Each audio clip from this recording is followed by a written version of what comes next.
Welcome to Engineering Innovations, the official podcast of Purdue University's Elmore Family School of Electrical and Computer Engineering. I'm your host, Kristen Malavenda, the Communications Director for the department.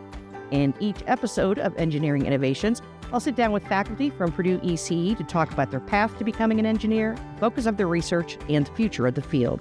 Today's guest is Chris Brinton, the Elmore Rising Star Assistant Professor of Electrical and Computer Engineering. Chris, thanks so much for joining me today. Thank you, Kristen, for having me. So we're going to start right at the beginning. How did you end up in electrical and computer engineering? Yeah, so it's a interesting story. I always like for it to be some very glamorized notion of, being so interested in, electricity and computers Right. when I was growing up. It really wasn't as much that. I mean, I've always certainly played my share of computer games and, also played the electric guitar, which is something I like to still do in my spare time. But I would say more than anything, what brought me to ECE was just an interest in mathematics. So I've always really liked math, and I like to see how I could use math or apply math to do and solve some interesting problems. And ECE seemed like a really great place to do that. When I started college, I was, perhaps undecided exactly which track of engineering. But it was engineering. You just I knew it was engineering. Actually early on, I did consider switching to math. I'm happy I didn't. Yeah. Just some of the introductory classes, I wasn't not at Purdue. I didn't do my undergrad at Purdue. So I wasn't. I didn't like some of those engineering drawing classes that they had us do and everything. But yeah. In a way, that was probably the reason why I went to ECE, because we don't have to do really nice hand drawings. Okay. So I was never too good. You're like, that's for me. Exactly. So it's not that long since you were in school. What's different about your educational experience compared to the students you're teaching today? Well, I went to a much smaller school, definitely. It was, you had a much larger teacher to student ratio, I guess. So that's one thing, but that wouldn't have been different over time. I mean, that's just a fact of the school. I actually have grown to really like, large schools a lot. I like to have the kind of diversity of students in the classroom, which, I didn't see as much, I guess, when I was an undergraduate. So one thing is that, but again, that's not really a time thing. But I graduated in 2011. So over the last 12 years, I mean, certainly COVID's happened, right? That's changed a lot. I think one thing is probably the more use of technology, not necessarily in the classroom, but outside of the classroom, right? So it's, back when I was a student, it was almost unheard of to have your lectures recorded, right? Right, yeah. And now that's becoming much more commonplace. I mean, I do it for my students. And so actually, when I'm teaching today, I try to find ways to encourage students to come to class, and I actually view that as a challenge that I want to solve as an educator. Yeah. How do I motivate students to come to class, even though my lectures are recorded so they can get them online later? Right. The lecture notes are posted. Yeah. And all that they can discuss on Piazza or whatever. I mean, we didn't really have any of that when I was when I was an undergraduate. So I think it's becoming much more challenging to encourage students to come to class today. Whereas back when I was a student, it was, if you didn't show up for the lecture, you weren't going to hear the lecture. I think the other good thing about that is it helps all different learning styles, because I used to carry one of those little digital recorders and record my professor's lectures because I needed to hear it again. So, but I can see how that would be a challenge. Be like, I'll just stay asleep and watch it later or something like that. Right, exactly. Especially the early morning classes. Yeah. I mean, over the course of this semester, I mean, I think probably every professor, I don't think it's just me, maybe it is, but you end up just having a drop in your attendance. Right? Yeah. The first couple of weeks are always much more attended. Yeah. And always the exams, right? That's when you see everybody okay. You're like, wait a minute, you're in this class? Exactly. So how did you end up in academia over industry? Well, so I took a bit of an interesting path. So I finished my PhD in 2016, and I always kind of knew that I wanted to be a professor. I just always liked the idea. I like to teach a lot, and I like doing research a lot. So what better way to do both those things than to be in academia? But when I finished my PhD, I actually didn't come directly to academia. So I started a company. It's actually a machine learning for education company. Oh, okay. It's called Zoomy. Zoomy is still actually around today. Zoomy looks at personalized and adaptive educational solutions. So I really learned a lot, in my time there, just about, certainly how to manage a team, something I, didn't do as a graduate student, but I was managing a research group. We weren't necessarily focused on publishing papers as much as we were on doing research based on what customers wanted to look into and all that. But I learned a lot of skills that I think have brought to my career here at Purdue. I certainly learned how to talk to investors. I mean, I don't talk to investors now as much as I talk to program managers who potentially fund my research. Right. But a lot of those skills I think are transferable in terms of understanding how to really explain the significance of your work. Right. And then before I came to Purdue, I was also lectured. I did my PhD at Princeton, and so I went back there and I was a lecturer for about 2 years while I was also at Zoomy during that time. And then I finally, 2019, came to Purdue. So it was all kind of part of my path, but it was great to experience that and just kind of realize that I did want academia to be my home base. Right. So what drew you to Purdue? It's just such a great engineering school. I mean, we're top ranked. I mean, top 4 in engineering overall. EC is always consistently top 10. 9, 8, 10. I'm not sure exactly where we are right now. Somewhere there. When I interviewed here, I really liked it a lot. I liked everybody that I met with. I felt like they were all quite nice. They were very friendly. It seemed like a very collaborative environment, which is something I like to collaborate in my work. It seemed like that was something I was going to be able to do here. And so at first, the idea of coming to a big school, right? Because even Princeton ECE is actually their biggest department on campus too. Oh, okay. But proportionally, right? I mean, if Princeton ECE was here, it would be one of the smaller departments at Purdue. ECE here is, 3 times, probably 3 times. And growing. Yeah, and growing. Mm-hmm. I think it's 3 times. Maybe, I don't know exactly what it was. I think Princeton has like 40 to 50 faculty now. So and we have 3 times. We're approaching like 150. Yeah, right. So we're about 3 times the size, something like that. Yeah.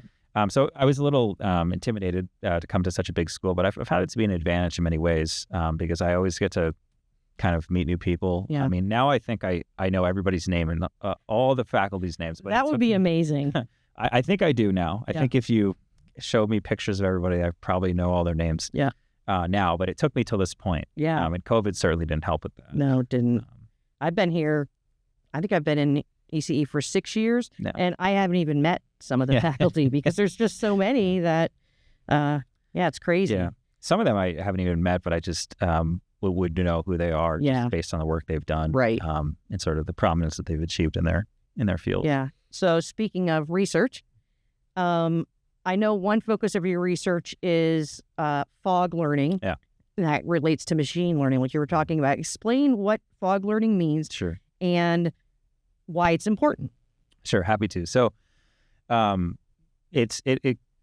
understand the concept of fog learning, can just talk about the way machine learning has traditionally worked. Machine learning has gotten such fantastic advances, especially over the past decade. And I mean, you hear something new every day, right, about what's going on now with large language models, right? They're all the fuzz with ChatGPT, right, and everything. And so the way that machine learning has traditionally worked is that all the data that's necessary to train these models, learn these models, whether it's a large language model or some kind of neural network, some other kind of neural network. I mean, they're all neural nets in some form, but is take the data and centralize it somewhere in a data center, cloud, AWS, whatever it happens to be, and crank out the models there. right? So what's happened in kind of a trend over the last 1 to 2 decades, really with the rise of user-generated data in so many different applications that we have today on our smartphones and everything else. You have user-generated and you have machine-generated data for different things. The data is so distributed now. I mean, it's sitting on my phone, right? It's sitting on your phone. It's sitting on, anything around campus that's collecting data. Right. I always like to think of those the little robots that send around delivering food. I mean, they capture some forms of data, right? Because they have to be able to see and know what's going on. Right. So all this data is distributed, and but we'd like to be able to use all of it to train models. So there's two fundamental problems with that. So one is that it actually costs a lot in terms of communication resources to send all that data to some central place. Okay. You think about every single device needing some kind of energy amount to be able to send that data up.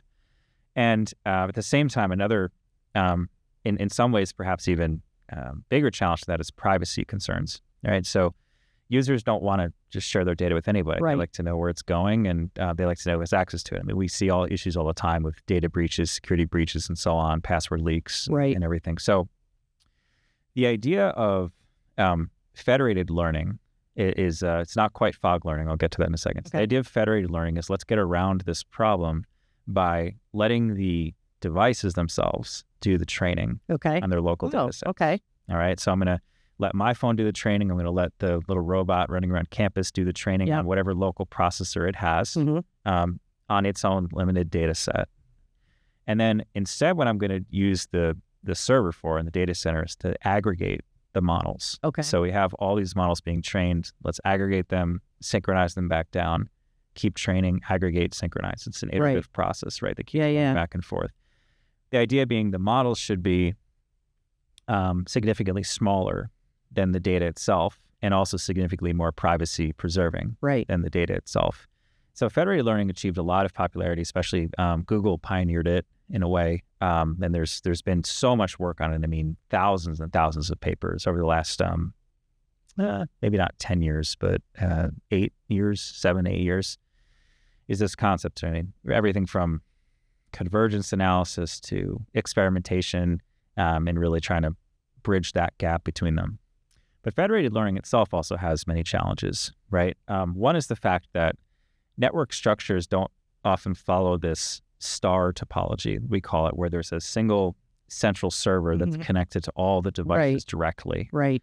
It's in fact more often a hierarchy, right? From the cloud, even potentially like satellites, if we have them in there somewhere, to all the edge devices. There's some hierarchy of computing elements.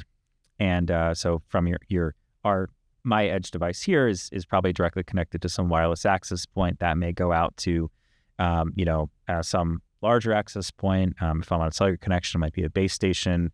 And then there's some elements in a core network before it would actually get to the cloud. Okay. So there's many hops between them. Right. And that adds a lot of potential latency issues in terms of getting the data all the way back up. If you viewed it as a star topology, that is. So if you tried to simplify this into that star topology without accounting for the complexities of the hierarchy, federated learning also doesn't account for potential movement or mobility of devices that maybe are going from one access point to another. It also doesn't fundamentally account for the fact that all of our data sets are different. Right. And as a result, if you wait too long before you do a synchronization, you might have some kind of an overfitting, or where a lot of local bias is introduced into your model, which is based on your own data set, but maybe not relevant to a model that somebody else would have. So fog learning is really trying to integrate the concept of federated learning with the concept of fog computing, which has been around. So fog computing is the idea of handling network and computing tasks over this continuum of resources from the end devices, like cell phones, Internet of Things devices, all the way up through the hierarchy to the cloud data centers. Gotcha. Right? So you have the edge and you have the cloud. Yep. right? And then the fog is kind of an analogy term for that. What's between, what's separating us from the clouds, right? I gotcha. The fog, right? Yeah. I didn't come up with that term, but it's been around. And so fog learning is trying to look at what federated learning is like over that type of a structure, over this cloud of things continuum. And so there's a lot of challenges related to dealing with data heterogeneity, dealing with the realistic topology aspects, dealing with potential ad hoc communication structures you want to introduce in fog learning. So kind of trying to define a field based on that. Gotcha. I'm sure everybody's doing research. You hit a roadblock every once in a while. How do you get around those roadblocks, and how do you communicate to your students that just because you hit that roadblock doesn't mean you're a failure? So that's the second part of your question is an important answer to the first part of your question, okay. I think, because when you, as a professor, we deal with failures all the time, right? We deal with paper rejections, we deal with proposal rejections, lots of rejections happen, right? There's probably 3 rejections for every acceptance. I'm not sure. Maybe somebody should study that. Yeah. It'd be interesting to see. But it's, I think when you're a student, it's a little bit different because as a student, you own the work from start to finish yourself.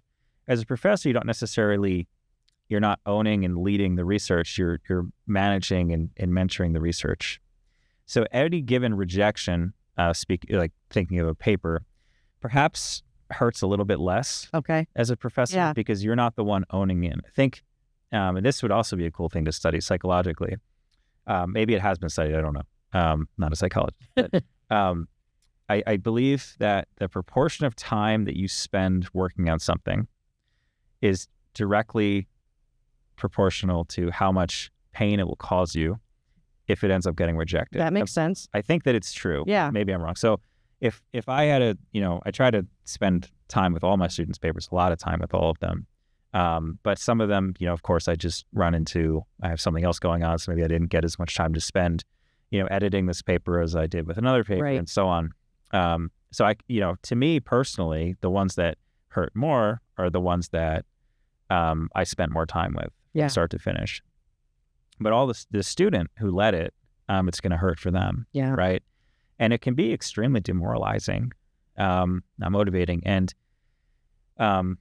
it's really cliche, but you have to do is just persevere. I mean, you have to push through it. Yeah. You can talk about it. And I think talking it through with them and having them understand this is just one roadblock on a very long journey that you will get past. And, a PhD is kind of a marathon, just like the tenure process is a marathon. Yes, absolutely.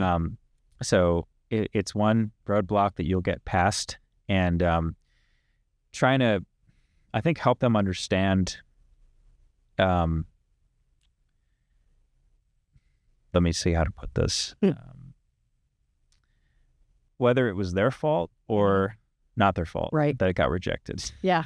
That's another important role, I think. Yeah. Because sometimes the student didn't put enough effort into it, and it can be it's a good wake up call for them because they don't always want to listen to their advisor. I mean, it's fine. I mean, we're all adults. We all have our own opinions, and sometimes we think that we know better, and that's okay. Yeah. Right. So sometimes hearing it from someone else, like a reviewer, hey, this wasn't right. That's a good wake up call. Yeah. But there are other times where paper is really good and it just got trashed for whatever reason. I mean, it just got the wrong set of reviewers, or you can read through a reviewer's comments sometimes and realize, hey, this reviewer just really doesn't want this paper published, maybe because they're working on something similar. Right. And they're trying to, squash their competition, so to speak.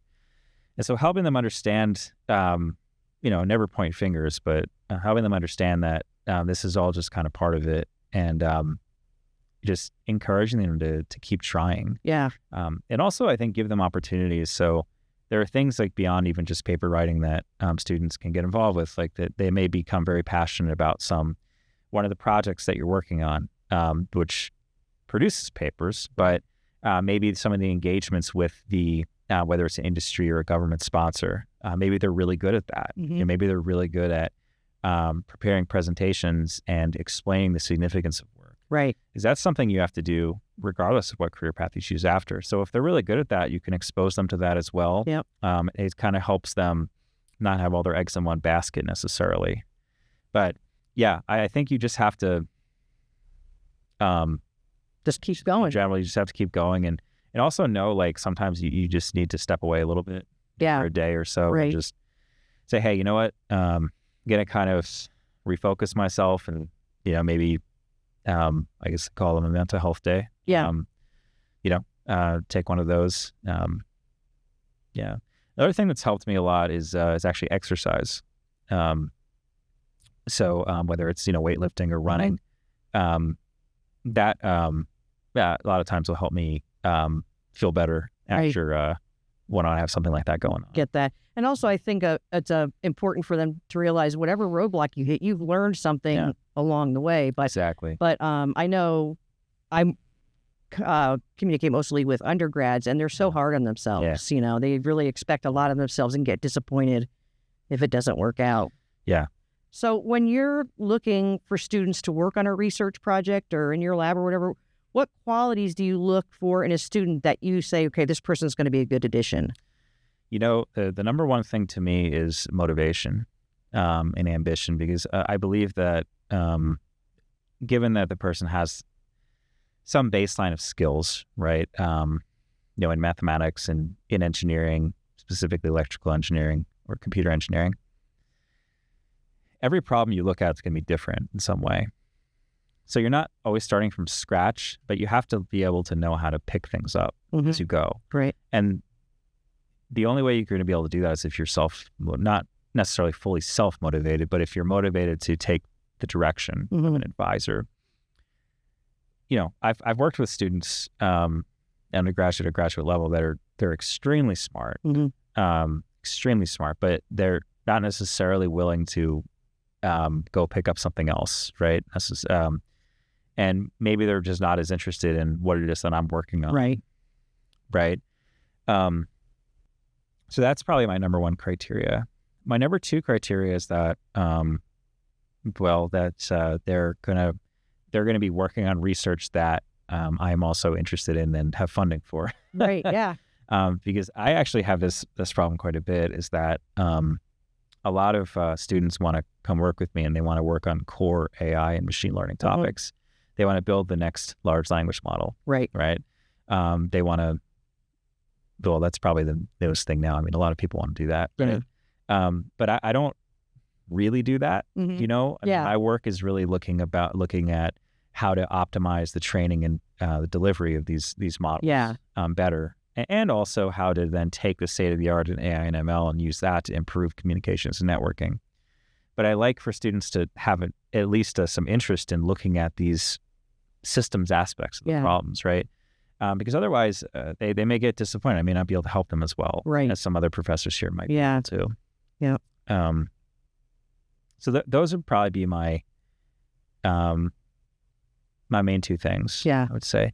I also do differentiate between if I'm hiring a student directly from undergrad versus if I'm hiring a student that has a master's.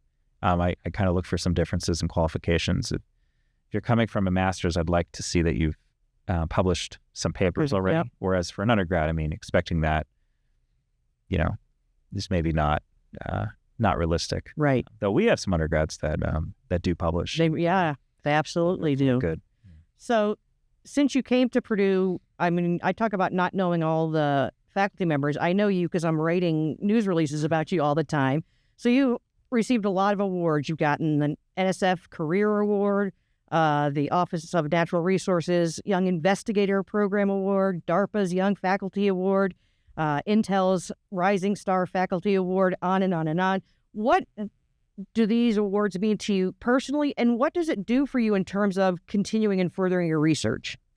It means so much. I mean, it's just the greatest and most humbling feeling, and such an honor when you receive any one of these. It's just a really great feeling to know that these agencies respect the work that I'm doing, that my group is doing. in some way or another, many of the awards that you listed all have to do with fog learning, some components of fog learning, right? So my NSF Career Award is really focused more on like commercial settings of fog learning. My Office of Naval Research Young Investigator Award is much more focused on like defensive settings, right? And say smaller deployments. The DARPA Award's focused actually on satellite communications. So they're all. It shows, I think, that there's a great interest in distributed AI and ML for advancing the state of the art in intelligence, as well as security purposes. So that's one thing that means a lot, just to know that the work is appreciated. Yeah. They come with money too, right? So they support graduate students, and so that helps a lot in terms of furthering my own agenda, right? Because I can't do anything without my students and postdocs. Yeah. They're so great. I mean, they're constantly working hard, and it allows me to get good people here. Yeah. And so that's it's good all the way around. Yeah, exactly.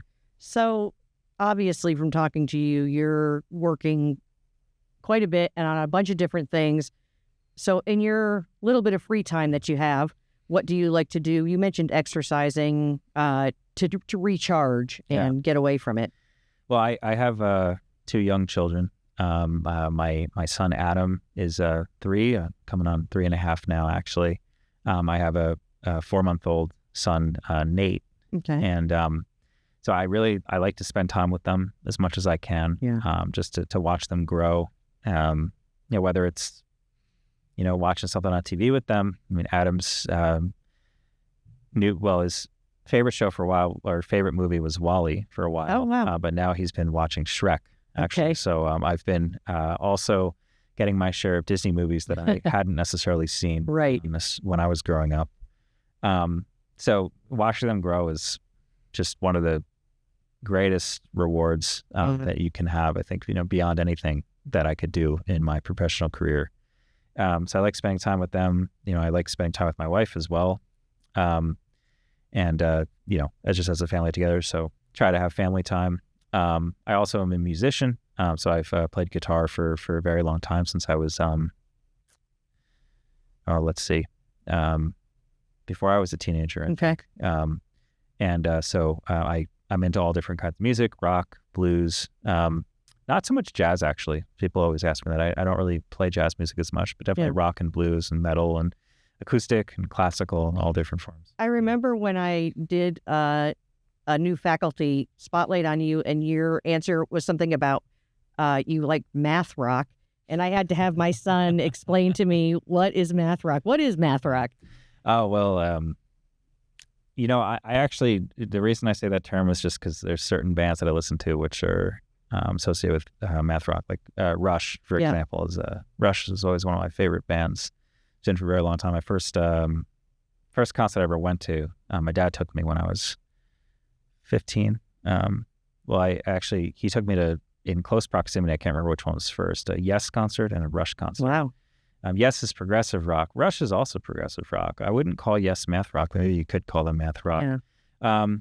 I guess just really intricate progressions of drums, guitar, and bass, all sort of compiled in a way that sounds really nice. Maybe that's the best way to describe math rock. There you go. So. Well, thank you so much for joining me today. Sure. It's been a great conversation and fun to have you. It's my pleasure, Kristen. And thank you so much for all the work you do for ECE. You mentioned that you've written a lot of those news articles for me, and I do appreciate every single one that You're welcome. That you write. So thanks very much. You're welcome. That wraps up this episode of Engineering Innovations. Big thank you again to Chris Brinton for sharing his expertise, passion, and the incredible work happening at the intersection of the physical and virtual. If you enjoyed today's episode, be sure to subscribe, rate, and leave a review.